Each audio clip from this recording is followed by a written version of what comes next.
Harriet Tubman was treated with injustice because of racism. She stood up to this by escaping slavery and going back to free other people. She led people into the Underground Railroad, which made it easier to escape. She is an important figure to people everywhere who have been treated unfairly.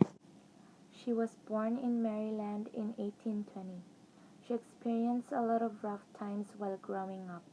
After being born into slavery, 3 members of her family were sold off and sent to distant plantations, which hurt the family.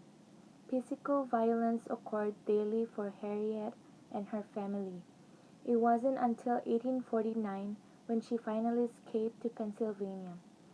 Being different from most runaways, she went back to help other slaves just like her to escape.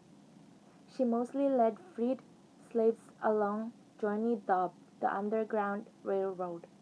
The Underground Railroad was a network of people that led fugitive slaves along secret routes.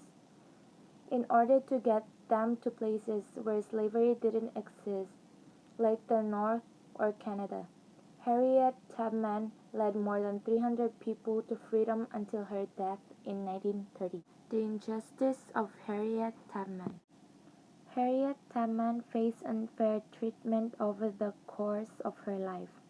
She was put to work in very dangerous conditions at a young age. She was beaten brutally during her childhood. She was also denied a pension for her wartime efforts. Harriet's birth name was Araminta Rose. She was born into slavery. Consequently, at the age of 6, Ross was put to work as a weaver for a couple. She was sent to them by her master, Edward Broaddus, but she went often slacked off at her work. She did this so often that they gave her a new job, to check muskrat traps.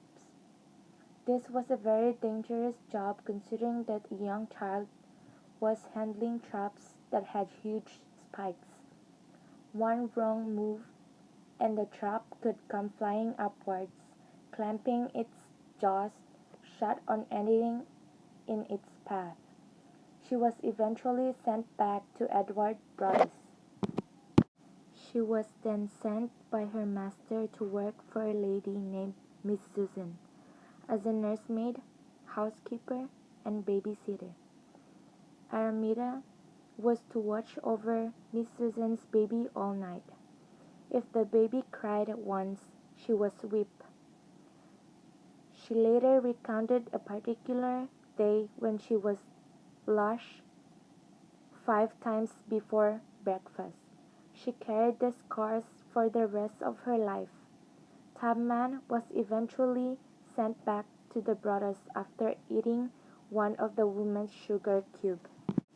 During the Civil War in 1861, Harriet Tubman came back from Canada, a free country, and enlisted as a contraband nurse in a hospital in Hilton Head, South Carolina. She healed black and white soldiers in often dangerous conditions, yet managed to avoid the deadly diseases the wounded soldiers carried. Later, Harriet worked as a spy for the Union Army as a scout with Colonel James Montgomery in 1863.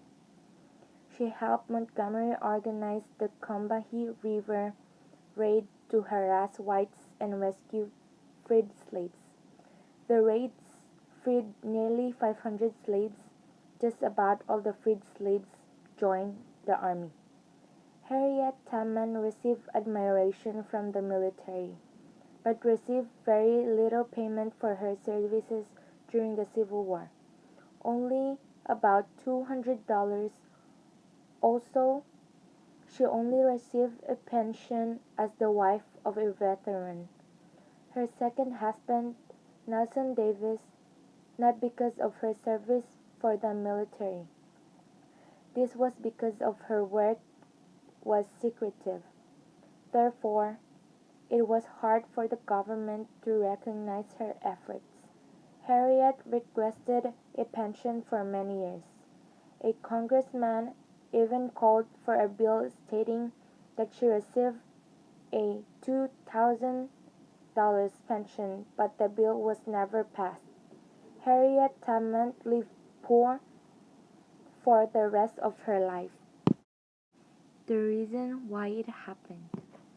Harriet Tubman was an escaped slave who later went back to help her family escape. She stood up against the injustice of slavery by returning to the South to free more slaves and becoming the more wanted Underground Railroad conductor, making a total of 19 trips to free slaves with a grand total over 300 slaves. Harriet Tubman was a wonderful woman.